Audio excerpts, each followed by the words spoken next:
Good morning. It's Wednesday. The weekend is halfway here already. Now, if you're here in the Reno area, you know how beautiful the weather was last week. Temperatures were nearly up into the 90s, and sunshine was plentiful. People were out in shorts and t-shirts, and the golf courses were packed. But this week has been a very different story, hasn't it? The skies are cloudy, and the wind, and there's a chance of rain nearly every single day this week and well into next week.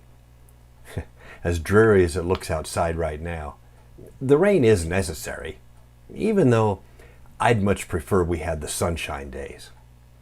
We cannot escape the simple fact that without the rain, we'd be in a terrible situation with things drying up and the fire danger ever present. I imagine the farmers in Nebraska felt the pain of not having any rain a few years ago, one town in particular. You see, they had gone through a horrible drought, and they'd become desperate for some rain to give their crops a chance to grow. But no rain was to be had. As the drought continued for what seemed like an eternity, the little farming community was on the brink of being devastated. The farmland was critically dry, and their crops and their way of life was in serious jeopardy. Finally, they asked the pastor of their church to help, and he arranged for a Wednesday night prayer meeting to ask God to bring them some rain. Well, Wednesday night came, and the little church was filled to overflowing. It seemed like the entire town had showed up to pray for rain. The pastor stood at the front door and greeted most of them as they filed in.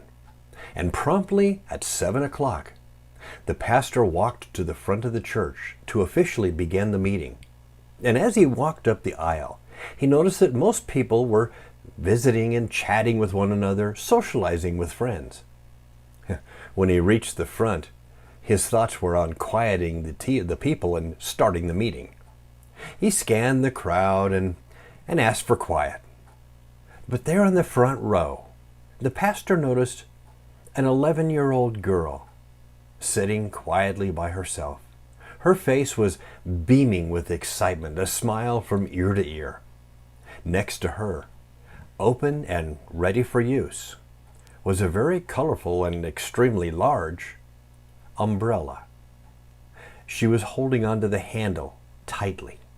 The little girl's beauty and her innocence just made the pastor smile as he realized how much faith that little girl had. You see, nobody else in the whole congregation had thought to bring an umbrella. The entire town turned out to pray for rain, that much was true. But the little girl had come expecting God to answer. You know, I wonder how many times we go to God in prayer, even with the very best of intentions. But are we simply saying what's on our hearts, or are we truly expecting an answer? Hebrews 11:1 tells us, "Now faith is the assurance of things hoped for, the conviction or the belief of things not seen." The next time you pray, especially if you're praying for rain, be sure to bring your umbrella. I pray that you have a blessed day today. Each morning, look to this Facebook page for more encouraging videos that'll help lift your spirits. And as always, I encourage you to leave a comment, hit that like button, hit that share button, and feel free to pass this video around to your friends. Thank you, and God bless you as you go through your day today.